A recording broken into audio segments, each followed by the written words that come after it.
Hello, नमस्ते। मेरा नाम है पंकज और आप लोगों का बहुत बहुत स्वागत है संडे क्राइम स्टोरीज के चैनल पर। उम्मीद करता हूँ आप सभी लोग स्वस्थ और अच्छे होंगे। आज की कहानी एक ऐसे सीरियल किलर की है जिसने हिंदुस्तान के दो बड़े शहरों में अपना आतंक मचा रखा था। मुंबई जो उस समय बॉम्बे कहलाता था और दूसरा कोलकाता जो कलकत्ता कहलाता था।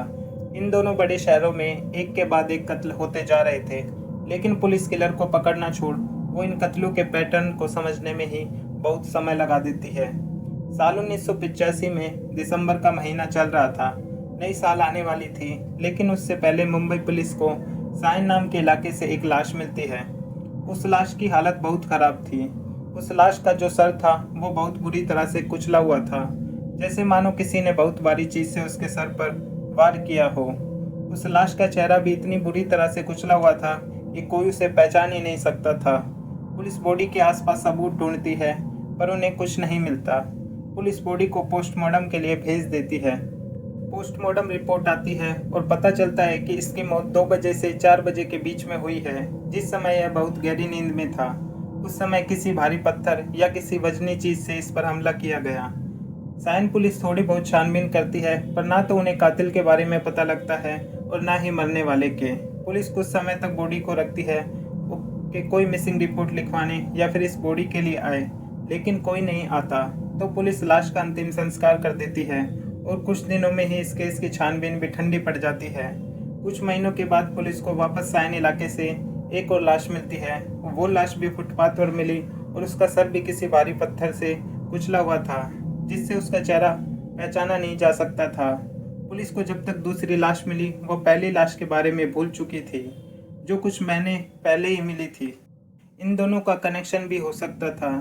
इस बार भी पुलिस को कुछ पता नहीं लगता और थोड़ी बहुत छानबीन के बाद पुलिस इस केस को भी नज़रअंदाज कर देती है। कहने के लिए हमारे देश में कानून सबके लिए बराबर है, लेकिन कड़वा सच यही है कि बेहद गरीब लोग जिनका कोई नहीं है, उनके लिए कानून इतनी मशक्कत नहीं करता जितनी उनको करनी चाहिए।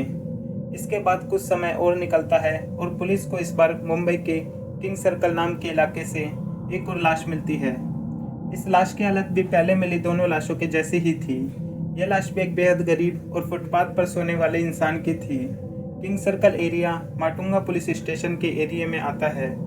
पुलिस उस लाश को भी पोस्टमार्टम के लिए भेजती है। अब यहाँ इस लाश के साथ भी वही होता है जो अब से पहले उन दोनों लाशों के साथ हुआ था। एक ही इलाके सायन से जब दो लाशें मिलती है, तब पुलिस उन दोनों के बीच में कड़ियाँ नहीं जोड़ पाती। फिर यह तो दूसरा इलाका था। अब कुछ महीनों के बाद चौथी लाश मिलती है और फिर कुछ दिनों के बाद पांचवी और फिर छठी लाश मिलती है। जब छठी लाश मिलती है तब माटुंगा पुलिस स्टेशन से एक पुलिस वाले ने थोड़ी मेहनत की और पता लगाने की कोशिश की। अब मुंबई पुलिस पहली बार इन केसों पर ध्यान देती है और अपनी तफ्तीश में जुट जाती है। माटुंगा पुलिस स्टेशन का पुलिस ऑफिसर को पता लगता है कि अभी कुछ समय से ही सायन इलाके में भी इस तरह की लाशें मिली थी। तब जाकर पुलिस ने इन सारी कड़ियों को जोड़ना चालू किया। अब तक मिली 6 लाशों में काफ़ी चीज़ें कॉमन थी। सभी लोग बेहद गरीब और फुटपाथ पर सोने वाले थे। यह सभी कचरा बीनने या फिर मजदूरी का काम किया करते थे। तो कुछ लोग नशा करने वाले या फिर भिखारी थे और इनमें से किसी का कोई परिवार या दोस्त नहीं था। और इन सभी के सर को किसी भारी पत्थर से कुचला गया था और जिसने भी इन सबको मारा उसने सबको रात के 2 बजे से लेकर 5 बजे के बीच में सोते वक्त ही मारा। इसी तफ्तीश के दौरान पुलिस को पता लगा कि इस लाश के साथ एक पत्थर भी मिला था जो खून से सना हुआ था। जब पुलिस ने उस पत्थर की जांच की तो देखा उस पत्थर का वजन 30 किलो निकला। जब पुलिस ने इस पत्थर को देखा तो उनके दिमाग में एक बात आई, अगर कातिल कोई एक इंसान है तो वो जवान और हट्टा कट्टा है, क्योंकि 30 किलो वजनी पत्थर को उठाकर किसी पर हमला करना किसी बूढ़े या कमज़ोर इंसान का काम नहीं हो सकता। पुलिस के आगे एक और सवाल था कि कहीं इन सभी कत्लों के पीछे किसी गिरोह का तो हाथ नहीं, जिसका उनके पास कोई जवाब नहीं था। लेकिन किसी गिरोह का इन सभी कत्लों के पीछे होना, इसके पीछे बहुत कम चांस थे, क्योंकि यह सभी लोग बेहद गरीब थे जिनसे कोई गिरोह या गैंग क्या लूटपाट करती। तब उनका शक सीरियल किलिंग पर गया। जब पुलिस के सामने सभी बातें आई तो लोगों को आगाह किया गया, खासकर उन लोगों को जो फुटपाथ पर सोते थे। उनसे एक साथ सोने के लिए कहा गया, क्योंकि अब तक जितने भी लोगों को कोई लाश मिली थी वो भी सभी अकेले ही सोते थे। इसी बीच मुंबई पुलिस को एक खबर मिलती है कि एक शख्स जो वेटर का काम करता है, एक बार उस पर भी हमला हुआ था जिसमें वो बच गया। अब पुलिस उसके पास जाती है और पूछताछ करती है। वो बताता है कि जैसे ही उसके ऊपर हमला हो रहा था तो उसी समय मेरी आंख खुल जाती है, जिससे मैं हट जाता हूँ। जब पुलिस ने उस हमलावर के चेहरे के बारे में पूछती है तो वो बताता है कि उसने वो नहीं देखा, क्योंकि जहाँ पर वो सो रहा था वहाँ पर बहुत अंधेरा था, जिस वजह से उसका चेहरा नजर नहीं आया। मुंबई पुलिस को इस बार भी निराशा ही मिली। पुलिस अपनी पेट्रोलिंग भी बढ़ा देती है। इतना सब करने के बाद भी पुलिस के हाथ खाली थे, लेकिन उन्हें एक और लाश मिलती है जो 7वीं लाश थी। इन लाशों का मिलना साल 1985 से शुरू होता है और अब 1988 आ चुका था। इन 3 सालों में मुंबई पुलिस फुटपाथ पर से 12 लाशें बटोर चुकी थी। इन सभी 12 लाशों की हालत एक जैसी ही थी और किसी भी लाश की कोई मिसिंग रिपोर्ट भी दर्ज नहीं हुई थी, क्योंकि अब तक जितने भी लोग मरे थे उनके आगे पीछे कोई नहीं था। चेहरा भी बुरी तरह से कुचला हुआ था। पुलिस ने कपड़ों से भी आइडेंटिटी पता करने की कोशिश की, लेकिन उनको कुछ हाथ नहीं लगा। इससे पता लगता है कि इन सभी 12 की 12 हत्याओं को करने से पहले सीरियल किलर ने अपने शिकार, जिस किसी को भी मारना था, उनके बारे में अच्छी तरह से छानबीन की थी। हालांकि इन मौत के आंकड़ों पर एक सवाल बना हुआ है। काफ़ी लोगों का मानना था कि इस सीरियल किलर ने 12 नहीं 26 लोगों को मौत के घाट उतारा था। काफ़ी लाशों की एफआईआर ही दर्ज नहीं हुई ताकि लोगों में पैनिक ना फैले। लाशों की खबरें अब पूरे मुंबई में फैल चुकी थी। लोग रात को घरों से बाहर निकलने में भी डरने लगे, पर फुटपाथ पर सोने वाले वो कहाँ जाए, उनके पास कोई घर ही नहीं था। वो अब भी मजबूरी में फुटपाथ पर ही डर के साए में रात गुजार रहे थे। मुंबई पुलिस ने काफ़ी लोगों को उठाया था जिन पर उनको थोड़ा सा भी शक हुआ।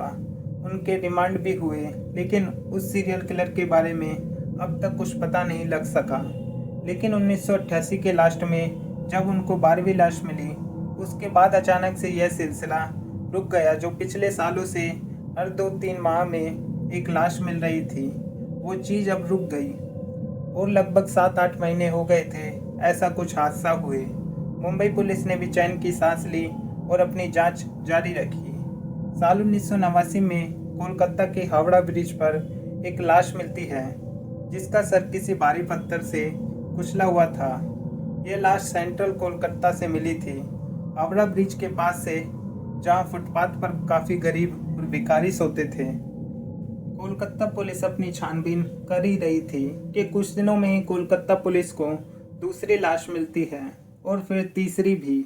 इन तीनों लाशों को भी किसी भारी पत्थर से उनके सर को कुचल के मारा गया था। लेकिन कोलकाता पुलिस को जब ये तीनों लाश मिली थी तो उनको मुंबई के सीरियल किलर की याद आ जाती है, क्योंकि उन्होंने भी मुंबई सीरियल किलर की कहानी पढ़ी थी और वो तुरंत अलर्ट हो जाते हैं। कोलकाता में जब ये लाशों का मिलना शुरू हुआ तब कोलकाता की एक अंग्रेजी अखबार के फ्रंट पेज पर यह खबर छपती है और पहली बार उस अखबार ने इस सीरियल किलर को स्टोन मैन नाम दिया और उस सीरियल किलर को आज भी स्टोन मैन के नाम से ही जाना जाता है। अब कोलकाता पुलिस को पहले से ही सब पता था, तो उन्होंने तुरंत अपनी तरफ से कार्रवाई शुरू कर दी। रात के समय पेट्रोलिंग को भी बढ़ा दिया। लेकिन कोलकाता पुलिस की इतनी चौकसी के बाद भी कुछ दिनों में ही चौथी लाश मिल गई और फिर 5वीं।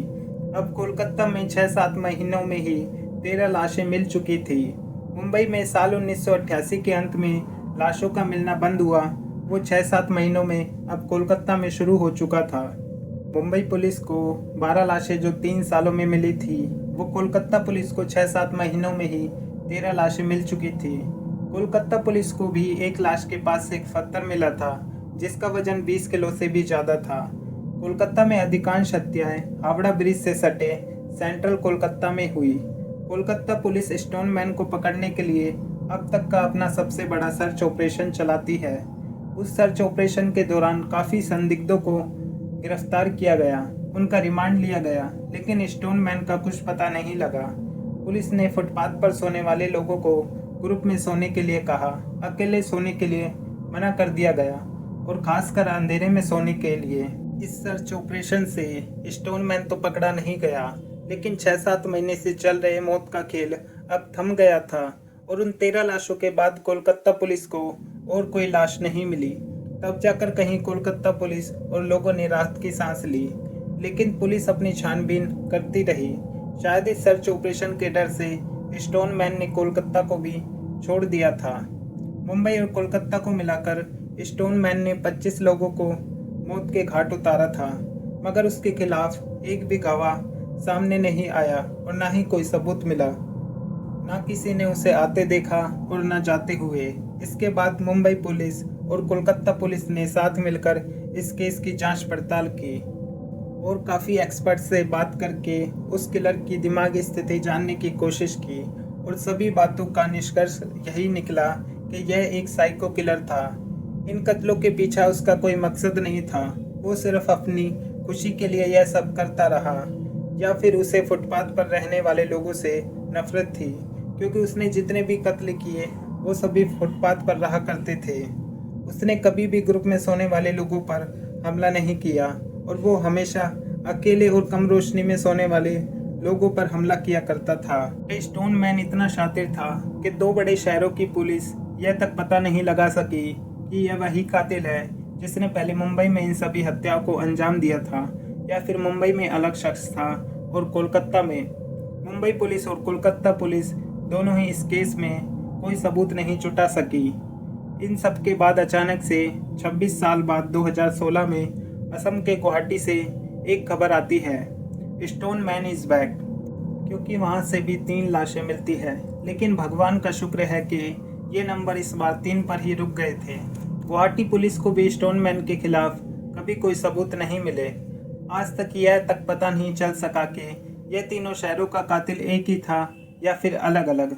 2023 तक यह केस अनसुलझा है।